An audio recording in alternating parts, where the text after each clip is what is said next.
Gadis cantik ini tak menyadari kalau ia terkena pelet rekan kerjanya yang menyukai dirinya diam-diam. Di mana sebelum itu seorang dukun baru saja tiba di kota itu dan saat melewati petugas pelabuhan, pria itu pun penasaran dengan kalung yang ia pakai. Di mana dukun itu menjelaskan kalau cairan yang ada di dalam botol itu adalah ramuan cinta. Dan petugas itu pun menunjukkannya pada rekan-rekannya seakan tak percaya. Saat seorang wanita mencoba membuka tutup botol itu, sang dukun pun melarangnya, namun wanita itu justru mencium aroma wewangian itu membuat sang dukun terdiam. Merasa baunya sangat menyengat, wanita itu pun buru-buru memberikannya pada rekannya.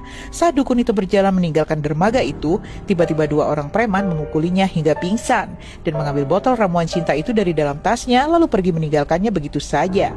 Sementara wanita yang tadi sempat mencium aroma ramuan itu tiba-tiba merasakan mual dan pusing di kepalanya. Ternyata saat malam harinya ia pun seakan merasakan hasrat ingin berhubungan yang sangat kuat. Namun tiba-tiba ia seakan melihat sesosok makhluk dengan wajah mengerikan di kakinya. Dan hari berikutnya seorang pria sedang melakukan briefing pada para karyawannya seperti biasa. Dan seorang karyawatinya bernama Prai ini tampak tak bersemangat mengerjakan tugasnya. Siang itu ia pun dipanggil oleh atasannya yang naksir dengannya. Pria yang baru saja pulang dari Jepang itu mengiming-imingi Prai untuk berlibur ke sana dan memberikannya oleh-oleh sebuah mainan. Tapi melihat mainan yang aneh itu, Prai pun menolaknya. Lalu beranjak kembali ke mejanya. Ternyata salah satu rekannya ini juga menyukai Prai. Terlebih melihat kecantikan Prai dan tubuhnya yang semampai. Diam-diam ia memperhatikan Prai dan akhirnya memberanikan diri untuk mengatakan apa yang diinginkannya. Membuat Prai terkejut namun tiba-tiba tersenyum, lalu melakukan apa yang pemuda itu mau. Namun ternyata pemuda itu cuma berhayal dan memimpikannya. Tiba-tiba temannya muncul dan menebak siapa gadis yang sedang dihayalkan pemuda itu. Lalu mengatakan jika ia memiliki cara bagaimana mendapatkan cinta Prai. Lalu pemuda itu pun bercerita jika paman yang meninggal minggu lalu sempat diberikan ramuan oleh atasannya. Dan pamannya memberikan ramuan yang berasal dari Kamboja itu padanya. Lalu mengatakan jika seseorang telah memberikannya pada pimpinannya. Serai mengatakan jika seseorang telah memberikannya pada pimpinannya. Dan di dalam ramuan itu ada sihirnya. Dan hal itu dibuktikan oleh rekannya yang berhasil menggait seorang pelanggan wanita di bengkel tempatnya bekerja. Membuat Le merasa tak percaya. Tapi Le pun mengambil ramuan itu. Sementara Prai sedang berada di rumah sakit itu membesuk ibunya yang sedang sakit. Ia mengalami kesulitan ekonomi terlebih harus membayar tagihan rumah sakit ibunya. Prai tinggal bersama ayah tirinya yang menegurnya karena pulang terlambat. Lalu mengatakan jika ibunya tak bakal sembuh dan ia hanya membuang waktunya. Lalu mendesak Prai untuk menjual mobil milik ibunya secepatnya. Dan mengatakan jika beberapa hari lagi akan ada orang yang datang untuk melihat rumah mereka. Karena ia akan menjualnya. Namun Prai menolaknya mentah-mentah. Tapi sang ayah tiri mengatakan jika rumah itu dibeli atas nama ia dan ibu Prai. Jika ibunya meninggoy maka ia bisa melakukan apapun dengan rumah itu. Ucapnya seraya mengungkit jasanya membayar hutang orang tua Prai sedari Prai kecil. Membuat Prai benar-benar kesal dan pergi. Namun ia sempat melihat jika ayah tirinya sudah memiliki wanita lain bersamanya. Tapi sang ayah tiri mengatakan jika rumah itu dibeli atas nama ia dan ibu Prai. Jika ibunya meninggoy maka ia bisa melakukan apapun dengan rumah itu. Ucapnya seraya mengungkit jasanya membayar hutang orang tua Prai sedari Prai kecil. Membuat Prai benar-benar kesal dan pergi. Namun ia sempat melihat jika ayah tirinya sudah memiliki wanita lain bersamanya. Dan malam itu Prai pun pergi bersama Le karena dipanggil atasannya. Di mana sang atasan tampak tak senang mengetahui kalau Prai membawa rekannya. Karena ia bermaksud ingin berdua saja dengan Prai. Hingga Le pun merasa tak nyaman dengan sikap atasannya yang ketus dan akan beranjak pergi. Tapi Prai justru sengaja menumpahkan minuman itu hingga membuat atasannya kesal dan Prai pun buru-buru pergi. Lalu Prai pun pergi bersama Le ke sebuah kafe. Dan saat di toilet, pemuda itu pun menghubungi temannya dan bertanya bagaimana cara menggunakan ramuan itu. Saat Prai ke toilet, Le pun diam-diam memasukkan ramuan itu ke dalam minumannya, lalu membacakan sebuah mantra. Saat meminumnya, Prai pun merasa aneh, tapi Le mengatakan jika minumannya biasa-biasa saja. Yang akhirnya Prai pun meminumnya lagi. Saat pulang, Prai pun tertidur hingga Le yang tak kuasa menahan hasratnya pada Prai mulai tak dapat menahannya terlebih Prai yang terlihat seakan ingin melakukannya. Tapi tiba-tiba, Prai tersadar dan memarahi Le yang ia anggap selancang. Le pun meminta maaf, namun Prai yang kesal mengusirnya turun, lalu meninggalkan pemuda itu begitu saja. Lalu apa yang akan terjadi selanjutnya, guys? Gadis ini shock demi melihat ada rambut yang keluar dari dalam mulutnya. Ia terus menariknya dengan kepayahan dan terkejut saat melihat seraut wajah mengerikan duduk di belakangnya. Dan teriakannya membuat rekannya Le yang tak jauh berada dari tempatnya berhenti bergegas lari menghampirinya. Dengan panik Le pun bertanya ada apa. Namun Prai yang tadinya histeris ternyata sudah dirasuki sosok itu dan tersenyum misterius padanya. Prai pun menyapa Le dan menariknya masuk ke dalam mobil itu. Le yang tak menyangka pun akhirnya merasa bahagia karena ramuan cinta itu berhasil membuat Prai seakan menggilai dirinya. Namun apa yang terjadi kemudian? Saat melihat wajah pria yang cantik, ia pun berteriak histeris demi melihat wajah yang sangat mengerikan. Ia pun melompat keluar, namun sesuatu telah menarik tubuhnya. Dan seakan tak terjadi apa-apa, pria pun kembali ke rumah. Namun ia melihat seakan ada yang menutup pintu rumahnya. Pria pun bergegas masuk dan membersihkan dirinya. Ia merasa heran dengan lengannya yang terlihat sedikit memerah seakan ia baru saja habis berkelahi, lalu beranjak keluar. Namun tiba-tiba ia membalikkan tubuhnya dan terkejut setengah mati saat melihat pantulan dirinya yang duduk di depan cermin itu dan dengan menatap tajam ke arahnya. Seketika sosok itu berteriak kencang membuat dirinya ketakutan. Saat terbangun, ia pun sudah berada di atas tempat tidurnya. Saat akan pergi, ayah tirinya pun mengingatkan untuk tak terlambat pulang. Pria pun tak peduli dan buru-buru masuk ke mobilnya. Namun ia tertegun saat menemukan ponsel Le rekannya yang terjatuh di lantai mobil itu. Saat di kantor, ia pun tak melihat Le di mejanya, lalu bergegas menghampiri kendaraannya. Ternyata ada noda darah di atas jok mobilnya. Pria pun buru-buru membersihkannya. Ia benar-benar bingung memikirkan di mana Le. Dan tiba-tiba dua orang pria muncul yang ternyata mereka mencari Le. Pria pun buru-buru memasukkan ponsel Le ke dalam laci itu dan menguncinya. Saat kembali ke kantor, atasannya sudah menantinya. Yang ternyata, detektif itu sudah berada di ruangan itu dan ingin bicara dengannya. Karena ia mendengar jika Pria dekat dengan rekannya Le yang menghilang. Ternyata Le telah mengambil uang perusahaan tadi malam. Dan seharusnya ia sudah harus menyetorkan uang itu. Namun hingga kini Le tak melakukannya, bahkan menghilang. Ucap detektif itu. Ia pun bertanya di mana Le pada Pria. Yang dijawab Pria jika ia tak tahu. Dan membenarkan jika tadi malam ia sempat bersama Le menemui seorang pelanggan. Namun ia tak menyebutkan jika pelanggan itu adalah bosnya sendiri. Yang dibenarkan oleh atasannya dan mengatakan yang sebenarnya jika pelanggan itu adalah dirinya. Pria itu mendesak Pria untuk mengakui jika ia orang terakhir yang bersama pemuda itu sebelum ia menghilang. Namun tiba-tiba atasannya mengatakan seolah-olah membela Pria dan mengatakan jika tadi malam sebenarnya Pria ada bersamanya.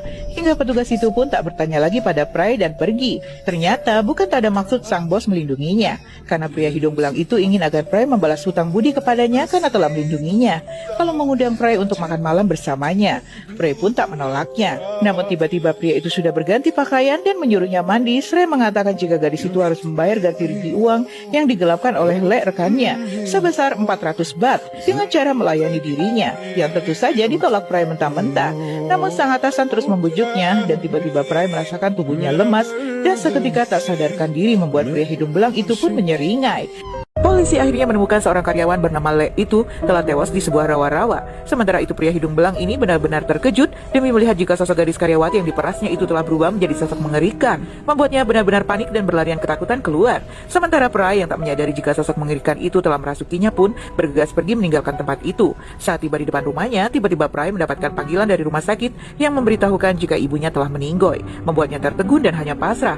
Lalu bergegas turun dan melihat sepasang sandal seorang wanita di depan pintu dan pengumuman jika rumah itu dijual murah oleh ayah tirinya. Gadis itu pun merobeknya dan bergegas masuk. Saat mendengar suara aktivitas ayah tiri dan wanita selingkuhannya dari dalam kamar itu, ia pun mendobrak masuk, membuat ayahnya terkejut. Pria pun menyiramkan air di dalam ember itu dan bergegas pergi, disertai makian ayah tirinya. Ternyata Pria pergi menemui Tana. Pemuda itu tampak surprise dengan kedatangannya. Tana pun bertanya bagaimana kabar ibunya. Yang dijawab Pria jika ibunya kini sudah lebih baik. Tana pun menawarkan Pria yang tampak kelelahan untuk menginap di tempat itu karena mereka memiliki ruangan untuk beristirahat.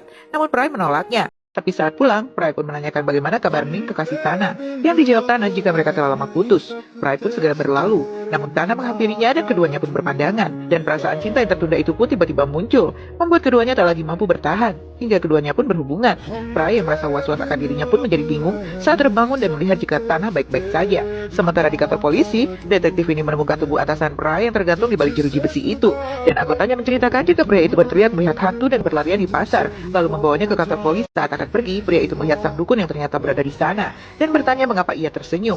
Yang dijawab dukun itu jika pria yang tewas itu telah terkena mantranya, yang ternyata seseorang telah menuduh dukun itu membuat sebuah ramuan dan kini ia ditahan untuk diperiksa. Detektif itu pun bertanya apa yang sebenarnya terjadi. Dukun itu balik bertanya jika ia menjawab apakah ia akan dibebaskan. Pria itu pun mengiyakan. Lalu dukun itu pun mulai menceritakan kalau dulu ada seorang wanita yang bucin pada seorang lelaki dan mengira lelaki itu memang tulus mencintainya. Namun ternyata lelaki itu tak sungguh-sungguh mencintainya dan mencampakkannya, terlebih gadis itu telah berbadan dua. Ia tak menginginkannya, maka ia pun ditugaskan untuk menghabisi gadis itu yang bersumpah akan membalaskan dendamnya. Sang dukun pun menghukumnya dengan santet kuno di mana siapapun yang menggunakan ramuan itu dengan benar, maka ramuan itu akan meningkatkan gairahnya dan menjadi budaknya.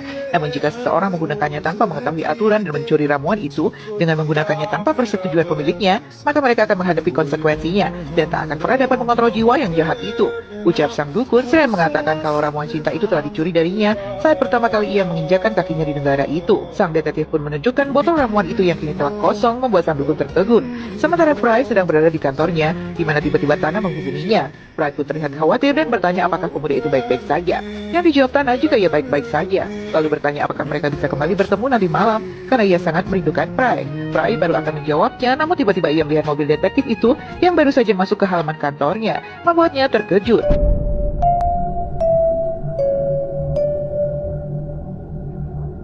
Wanita ini bersumpah akan membalaskan dendamnya pada orang-orang yang telah menyakitinya, di mana ia pun dikorbankan sang dukun menggunakan santet kuno itu dan ramuannya dijadikan jimat yang dapat membuat seseorang tergila-gila pada orang yang menggunakannya. Dan pagi itu sang detektif menemukan seorang temannya yang merupakan atasan Fry yang sudah tergantung tak bernyawa di balik jeruji besi itu setelah sebelumnya ia ditemukan anggotanya berlarian ketakutan di area pasar dan berteriak jika ia telah melihat hantu, lalu mengamankannya di kantor polisi. Namun keesokan paginya ia pun ditemukan tewas. Sementara Fry yang tak sengaja melihat sang detektif datang mencarinya, bergegas pergi meninggalkan kantornya diam-diam. Namun saat melewati halaman itu, ia seakan berpapasan dengan sesosok wanita yang berdiri di dekatnya. Namun saat memeriksanya, ia tak melihat siapapun. Lalu buru-buru masuk ke mobilnya. Namun ia pun tertegun demi melihat seakan wanita itu sudah duduk di kursinya, membuatnya berteriak ketakutan.